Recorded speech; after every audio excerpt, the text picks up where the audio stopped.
Bonjour Annie, comment vas-tu? Bonjour Julien, je vais bien, et toi? Ça va, il n'y a que le stress de la préparation de l'examen. Je t'assure qu'il y a des matières qui me cassent la tête. Comment m'y prendre? Je suis dans la même situation que toi. L'autre jour, j'étais même à la bibliothèque, à la recherche de documents, que je n'ai même pas trouvés. Au fait, hier je t'ai vu t'entretenir pendant longtemps avec le professeur de mathématiques. De quoi parliez-vous? Je devais même évoquer ce sujet avec toi. Depuis, ce monsieur ne cesse de me faire la cour. Mais je lui dis toujours que j'ai un copain que j'aime, et je ne peux pas le tromper. C'est bien chéri, sois ferme, et ne te laisse pas impressionner par ce monsieur.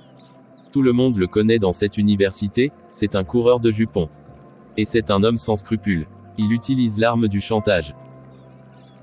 Quelques jours plus tard, le professeur invite de nouveau Annie. Annie, as-tu réfléchi par rapport à ma proposition? Monsieur, je vous ai déjà dit que ça ne peut pas marcher. J'aime bien Julien et il m'aime aussi. Nous avons de grands projets ensemble, y compris de nous marier après nos études. Que fais-tu avec un pauvre étudiant? Tu sais que j'ai des moyens financiers. Et je peux aussi manipuler vos notes comme je veux.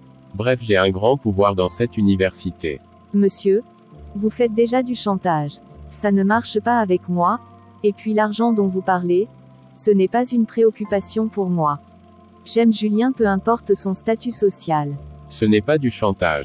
Le fait est que tu me plais beaucoup et je suis prêt à tout faire pour sortir avec toi. Essaye de me comprendre. Vous dites bien, plaire. Je suis en train de vous dire que j'aime Julien, il s'agit d'un amour réel. Alors que pour vous, je ne suis qu'un objet sexuel. Je t'aime beaucoup Annie. Si vous m'aimez vraiment comme vous le dites, laissez-moi tranquille.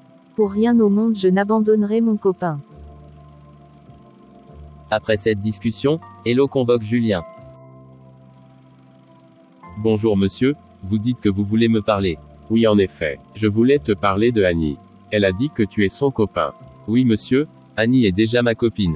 Tu es un obstacle sur mon chemin parce que j'aime cette fille. Monsieur, nous sommes ensemble depuis et nous comptons nous marier plus tard. Je ne peux pas me séparer d'elle, pour rien au monde. N'essaye pas d'être têtu, tu sais que je suis assez puissant dans cette université, et je détiens votre destin entre mes mains. Si tu veux passer ta licence en toute quiétude, sépare-toi de cette fille. Si tu veux, je peux t'aider à passer ta licence avec de bonnes notes. Monsieur, je dois mériter mon diplôme, je ne veux pas l'obtenir dans ces conditions. Et quant à me séparer de Annie, oubliez cela. On verra qui est le plus fort. Annie, je vais te faire une dernière proposition. Je vous écoute. Je m'arrangerai à ce que lors de l'évaluation de fin de semestre, tu aies de bonnes notes en maths et d'autres disciplines. Comme ça, tu passeras ta licence avec brio. Qu'en penses-tu? Monsieur, depuis la première année, je passe mes examens ordinairement. Je n'ai pas besoin de tout cela. Tu sais qu'autant je peux te hisser très haut, autant je peux te rabaisser. Monsieur, votre chantage ne m'impressionne pas. Vous n'êtes pas Dieu, vous êtes un être humain comme moi, qui peut avoir des forces certes, mais aussi des faiblesses. Ces deux-là sont têtus, je vais voir comment ils obtiendront leur licence. 2 semaines après l'examen, les résultats sont affichés au babillard. Annie et Julien, qui étaient de brillants étudiants, avaient validé toutes les matières avec de bonnes notes sauf les mathématiques, où ils avaient respectivement 2 sur 20 et 3 sur 20. Cela a étonné tous leurs camarades. Annie va en parler à son oncle qui était le président du conseil d'administration de l'université. Ce dernier saisit le recteur qui convoque Monsieur Bolo.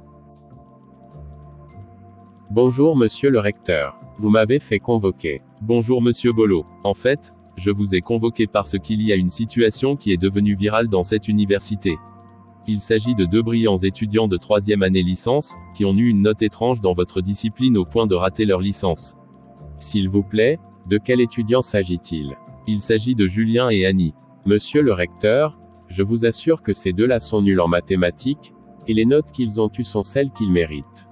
En tout cas, je voulais vous faire savoir que je vais faire recorriger leur copie par l'un de vos collègues. Ce n'est pas nécessaire monsieur le recteur. Je vous dis que ces deux sont nuls en mathématiques. C'est ce que vous pensez? On verra bien ce que diront vos collègues.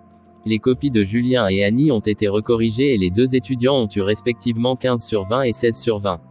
Scandalisé, le recteur convoque un conseil de discipline pour prendre une décision face à cette situation. Monsieur Bolo, lors des travaux du conseil de discipline, les membres ont été très indignés par rapport à ce que vous avez fait. De tels comportements sont de nature à ternir l'image de cette institution. Monsieur le recteur, pardonnez-moi. La vérité c'est que je voulais sortir avec Annie, or c'est la copine de Julien.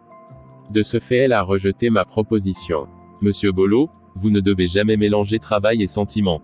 Ne trouvez-vous pas impropre d'entretenir ce genre de relation avec vos étudiantes? Le règlement intérieur de cette université l'interdit et vous le savez très bien.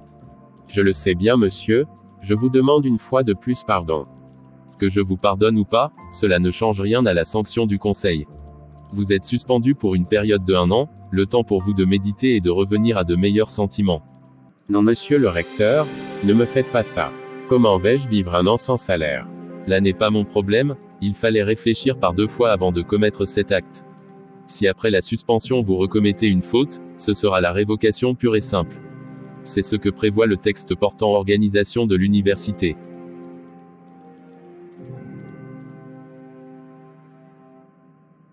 Seigneur, comment pourrais-je vivre sans salaire pendant 1 an? Que ferais-je de ma famille? Comment ai-je été si stupide pour abuser du pouvoir que je détiens?